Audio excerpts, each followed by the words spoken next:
नमस्कार, आप देख रहे हैं हिंदुस्तान मेल न्यूज और आइए रुक करते हैं आज की खबरों की ओर। इंदौर में बीआरटीएस हटाने की प्रक्रिया शुरू। एमपी कोर्ट के फैसले के बाद कार्रवाई तेज। मात्र 10 रुपए की सेवा मुक्ति को लेकर दो पक्षों में हुआ विवाद, हो गई हत्या। परदेशीपुरा थाना क्षेत्र का मामला। क्राइम ब्रांच द्वारा फर्जी डिजिटल अरेस्ट मामले में चेन्नई से आरोपी को पकड़ा। वेंकटेट नागार्जुन नामक व्यक्ति को पकड़ा गया। इंदौर में पब बार मामले में हिंदू संगठन के चेतावनी के नियम का कराएंगे पालन। विजयनगर क्षेत्र में कई पब और बार संचालित होते हैं। बुजुर्ग ने युवक की बीच रोड पर कर दी पिटाई, वीडियो हुआ वायरल। साइबर मॉनिटरिंग सेल कर रही वीडियो की जांच पड़ताल। एमपी हाईकोर्ट के फैसले के बाद इंदौर में बीआरटीएस हटाने की प्रक्रिया शुक्रवार से शुरू हो गई। इससे पहले आंशिक रूप से हटाया जाएगा और फिर व्यापक स्तर पर कार्रवाई होगी। बीआरटीएस के हटाने से शहर के वाहन चालकों को बड़ी राहत मिलने की उम्मीद है। मध्य प्रदेश के मुख्यमंत्री डॉक्टर मोहन यादव ने भी पहले ही इसे हटाने की घोषणा कर दी थी। बता दें, इंदौर में बीआरटीएस की शुरुआत 2013 में डिजिटल बसों के साथ हुई थी। बाद में सीएनजी और फिर इलेक्ट्रिक बसें सड़कों पर दौड़ने लगी। करीब 11 किलोमीटर लंबे इस कॉरिडोर को विकसित करने का उद्देश्य शहरवासियों को समय पर और सुगम यात्रा उपलब्ध कराना था। शुरुआती दौर में इस मॉडल को देखने देश भर से लोग इंदौर पहुंचे थे, लेकिन समय के साथ बीआरटीएस से ट्रैफिक दबाव बढ़ने लगा। बीआरटीएस की वजह से एबी रोड पर जाम की समस्या बढ़ने लगी, जिसके चलते इस व्यवस्था के खिलाफ जनहित याचिका दायर की गई।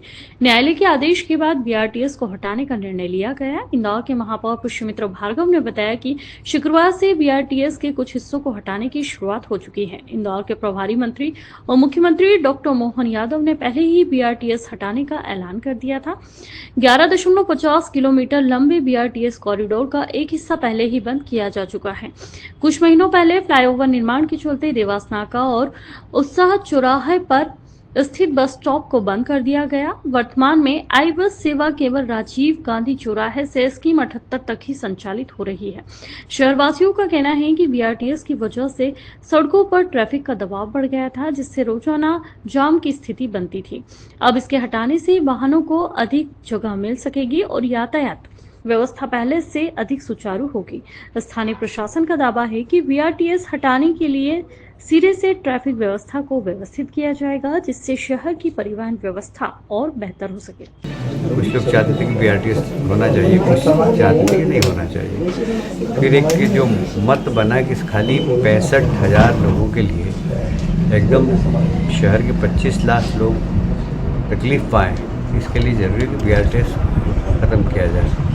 और चूँकि उसमें दो मत थे, इसलिए हाईकोर्ट ने उस पर अपना फैसला दे दिया और अपने आप ही बीआरटीएस हटा। इंदौर के परदेशीपुरा थाना क्षेत्र में आमने सामने रहने वाले दो पक्षों के युवकों ने भंडारे में चरखी सेव मुक्ति को लेकर हुई कहासुनी के बाद एक युवक की हत्या हो गई। पूरे मामले में पुलिस ने हत्या सहित विभिन्न धाराओं में प्रकरण दर्ज कर जांच पड़ताल शुरू कर दी है। पूरे मामले में जानकारी देते हुए थाना प्रभारी आरडी कनवा द्वारा बताया गया कि क्षेत्र स्थित कुलकर्णी नगर में रहने वाले धर्मेंद्र नामक युवक की चाकू के हमले से मौत हो गई। तो वहीं बताया जा रहा है कि गली में ही एक छोटा सा आयोजन सभी परिवारजनों ने मिलकर रखा था, जिसमें काफी सौहार्द और पारिवारिक तौर पर भक्ति का कार्यक्रम चल रहा था। इसी दौरान भंडारे के वक्त मृतक धर्मेंद्र के भाई के द्वारा 10 रुपए की सेव मुक्ति लाकर उसे दे दी गई। इस दौरान सामने रहने वाले पक्ष द्वारा कुछ बोल दिया गया था, जिसको लेकर विवाद शुरू हो गया। विवाद इतना बढ़ गया कि दूसरे पक्ष के युवक ने घर पर से लाकर चाकू से हमला कर दिया, जिसमें धर्मेंद्र घायल हो गया और इलाज के दौरान उसकी मौत हो गई, जिस पर से पुलिस ने संजय, अभिषेक, अक्षय को आरोपी बनाया है और उनकी तलाश की जा रही है। फिर लगभग 10:30 बजे के करीब जब सब भंडारा या भोजन खत्म होने वाला था, समाप्त हो रहा था, तो किसी ने खाना खाने के लिए इनको बुलाया। उसी दौरान दूसरी पार्टी, आरोपी पार्टी भी आ गई। वहाँ फिर इनके विवाद फिर से शुरू हो गए और विवाद शुरू होने के दौरान मारपीट शुरू हो गई। मारपीट में चूँकि उनके घर पास में ही थे, तो फरियादी का कहना है कि आरोपी ने चाकू से मेरे भाई पर भी हमला कर दिया और जानलेवा हमला कर दिया और मैं भाग दिया और मेरे भाई को जो है पेट में चाकू लगा, जिससे उसकी मौत हो गई। थाना परदेशीपुरा पर रिपोर्ट पर जो है अपराध हत्या का प्रकरण दर्ज किया गया और इसमें 3 आरोपियों के नाम आए हैं। तो जो आरोपी हैं उसमें एक है संजय, एक अभिषेक है और एक अभिषेक का साला है आकाश, इन तीनों के खिलाफ जो है 302 का प्रकरण दर्ज, हत्या का प्रकरण दर्ज किया गया है। इंदौर के विजयनगर थाना क्षेत्र में पिछले दिनों श्री कालका माता मंदिर धाम में डीजे बंद करने के मामले में उप निरीक्षक अनिल गौतम कहां स्थानांतरित खजराना थाने पर दिया गया, तो वहीं दूसरी ओर हिंदू संगठन ने भी पब और बार की अनियमितताओं को लेकर आक्रोश व्यक्त किया है। पूरे मामले में जानकारी देते हुए डीसीपी अभिनव विश्वकर्मा द्वारा बताया गया कि शिवरात्रि के वक्त माननीय न्यायालय की गाइडलाइन के अनुसार तमाम कार्रवाइयां की जा रही थी कि उसी के तहत विजयनगर चौराहे पर स्थित एक पब पर कार्रवाई करते हुए उसे बंद कराया गया। तो वहीं दूसरी ओर श्री कालका माता मंदिर में भी एक वीडियो वायरल हुआ था जिसमें पुलिसकर्मी बंद करने पहुंचे थे, जहां पर उप निरीक्षक अनिल गौतम का भी वीडियो वायरल हो रहा है, जिस पर से पुलिस द्वारा जांच पड़ताल शुरू कर दी है। तो वहीं दूसरी ओर हिंदू संगठन में भी अपनी नाराजगी व्यक्त की। फिलहाल अनिल गौतम को खजराना थाने पर हस्तांतरित कर दिया गया है। तो वहीं दूसरी ओर अब हिंदू संगठन ने भी कई तरह के आभार किए हैं और वहीं उनका कहना है कि जो भी वैधानिक कार्रवाई है वह लगातार जारी रहेगी और यह नियम पूरी तरह से स्पष्ट है। देखिए, जो ध्वनि प्रदूषण के नॉइस पोल्यूशन के जो गाइडलाइंस हैं वो माननीय सर्वोच्च न्यायालय के सुप्रीम कोर्ट के बहुत ही क्लियर हैं। उसमें प्रशासन का भी उसमें जो गाइडलाइंस है बहुत ही क्लियर कट है। सभी को उन गाइडलाइंस का पालन करने के लिए पुलिस लगातार निवेदन करती है और आह्वान करती है। इसमें जो भी उसका उल्लंघन करते हुए पाया जाता है उनके विरुद्ध में वैधानिक कार्रवाई समय सीमा के अंतर्गत में की जाएगी। इंदौर साइबर क्राइम ब्रांच द्वारा चेन्नई एयरपोर्ट से फर्जी डिजिटल अरेस्ट मामले में एक आरोपी को गिरफ्तार किया गया, जिससे तमाम पहलुओं पर पूछताछ की जा रही है। तो वही बताया जा रहा है कि आरोपी ने अपनी कंपनी के नाम से कई बैंक खाते खोले थे और उनमें इन ठगी का रुपया ट्रांसफर करवाया जाता था। पूरे मामले में जानकारी देते हुए एडिशनल डीसीपी राजेश दंडोतिया के द्वारा बताया गया कि पिछले दिनों एक महिला के साथ फर्जी डिजिटल अरेस्ट की वारदात हुई थी। पीड़ित महिला को मुंबई पुलिस अधिकारी बताकर फर्जी डिजिटल अरेस्ट किया गया था और फिर 12,10,000 की राशि ट्रांसफर करवा ली गई थी। पूरे प्रकरण में पुलिस द्वारा पहले 2 आरोपियों को गिरफ्तार किया जा चुका है, जिसमें से आनंद नामक युवक को तेलंगाना और कृष्ण कुमार को भी गिरफ्तार किया जा चुका है। तो वहीं दूसरी ओर चेन्नई एयरपोर्ट से एक अन्य देश भागने की फिराक में घूम रहे वेंकट नागार्जुन नामक युवक को पकड़ा गया। बताया जा रहा है कि वह एक निजी कंपनी चलाता है और उसी कंपनी के काम से बैंक खाता खोल रखे हैं, जिसमें ठगी का रुपया ट्रांसफर करवाया जाता है। फिलहाल क्राइम ब्रांच उससे तमाम पहलुओं पर पूछताछ में जुटी हुई है। इस पर एफआईआर रजिस्टर की जाकर क्राइम ब्रांच में धोखाधड़ी की और आईटी एक्ट के तहत और इसमें इन्वेस्टिगेशन किया गया। तो इसमें एक आरोपी को पूर्व में हैदराबाद से हिरासत में लिया गया था, जिसको गिरफ्तार करके भेजा गया था। उस आरोपी का नाम था आनंद और जो कि जो इनकम टैक्स डिपार्टमेंट में था, वो एक प्यून के रूप में काम करता था। उसको आरोपी बनाया गया था और उसके बाद उसकी जो IMEI का इस्तेमाल हुआ था, उसकी सिम का इस्तेमाल हुआ था। टेक्निकल एविडेंस के आधार पर लगातार बढ़ रहे थे। एक अकाउंट में 10 लाख रुपए गए थे, जिसमें लगातार उसमें आरोपी के लिए धरपकड़ जारी थी। क्राइम ब्रांच की टीम ने 2 बार हैदराबाद दबिश थी, लेकिन वो आरोपी नहीं मिला। तब उसका लुकआउट सर्कुलर नोटिस जारी किया गया और लुकआउट सर्कुलर मतलब इंडिया के सभी एयरपोर्ट पर भेजा गया। लुकआउट सर्कुलर नोटिस जारी किया गया। उसमें चेन्नई एयरपोर्ट पर ये दुबई जाने के लिए ये जब भाग रहा था, तब इसको तुरंत पकड़ लिया गया वहां पर और वहां से खबर आई। तत्काल क्राइम ब्रांच की टीम गई और उसको आरोपी को हिरासत में लेकर प्रोडक्शन वारंट पर लेकर यहाँ पर आ गई है और पुलिस को रिमांड लेकर इससे और पूछताछ की जाएगी। इंदौर के हीरानगर थाना क्षेत्र में छोटी सी बात पर सोशल मीडिया पर एक वीडियो मारपीट से जुड़े हुए मामले में जमकर वायरल हो रहा है। पूरे घटनाक्रम को लेकर साइबर क्राइम ब्रांच भी वीडियो की जांच पड़ताल में। पूरे मामले में जानकारी देते हुए एडिशनल डीसीपी राजेश दंडोतिया द्वारा बताया गया कि वीडियो सोशल मीडिया पर वायरल हो रहा है और इस आधार पर जांच पड़ताल की जा रही है। वीडियो में एक बुजुर्ग एक युवक को डंडे से पीटते हुए नजर आ रहे हैं। प्राथमिक रूप से वाहन टकराने और आपसी कहासुनी को लेकर विवाद प्रतीत हो रहा है, लेकिन वीडियो की सत्यता की जांच पड़ताल की जा रही है। प्रारंभिक रूप से हीरानगर क्षेत्र के गौरीनगर रोड पर यह वीडियो बताया जा रहा है। फिलहाल पुलिस पूरे वीडियो की सत्यता को लेकर जांच पड़ताल में जुटी हुई है। तो इसमें वीडियो सोशल मीडिया पर काफी वायरल हो रहा है। सोशल मीडिया मॉनिटरिंग सेल ने इसको पकड़ा है।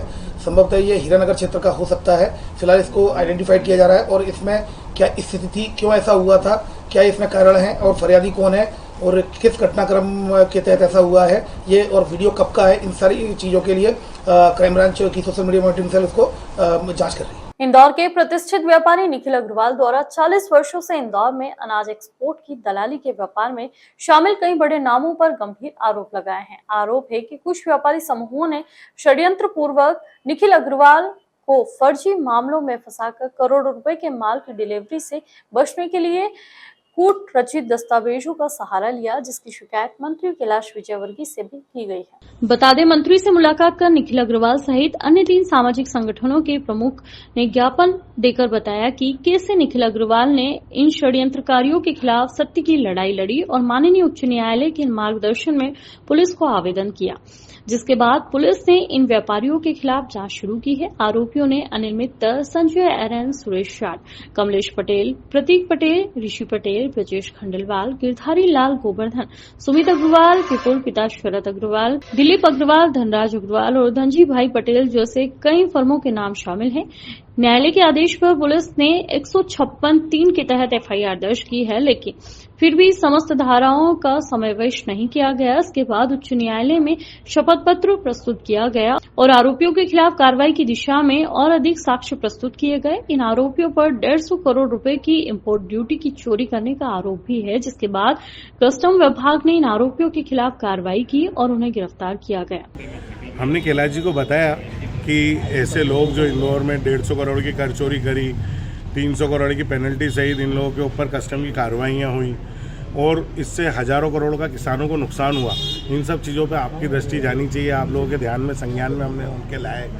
और जैसे इन्होंने स्टॉक लिमिट हटवा के केंद्र सरकार को गुमराह करके मेरे साथ भी मेरी दुकान पे करोड़ों रुपए खा गए, लेन देन नहीं किया और षड्यंत्रपूर्वक फर्जी एफआईआर कराई।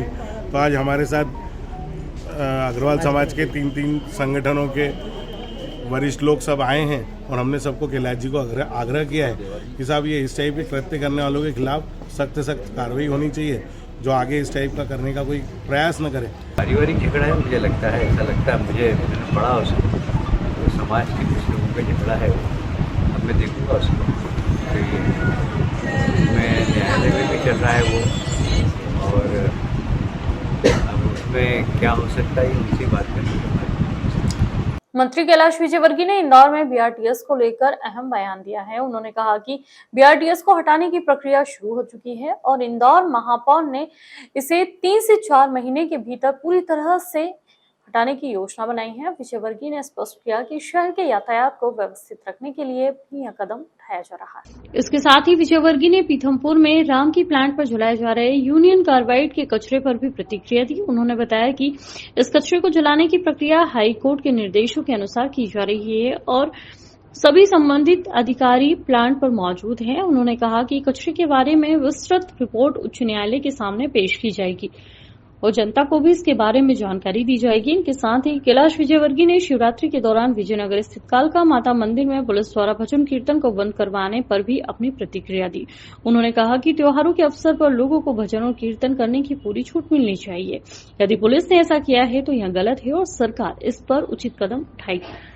इंदौर के एमआईसी थाना क्षेत्र में एक बुजुर्ग महिला के साथ लाखों रुपए की धोखाधड़ी से जुड़ा हुआ मामला सामने आया है और यह धोखाधड़ी एक केयरटेकर ने अपने अन्य 2 साथियों के साथ मिलकर इस वारदात को अंजाम दिया। पूरे मामले में जानकारी देते हुए एडिशनल डीसीपी अमरेंद्र सिंह द्वारा बताया गया कि एमआईसी थाना क्षेत्र में रहने वाली 73 वर्षीय बुजुर्ग महिला को एक केयरटेकर के रूप में राहुल अरोड़ा संभाल रहे थे और इसी के तहत बुजुर्ग महिला के साथ 70 लाख रुपए की धोखाधड़ी की गई।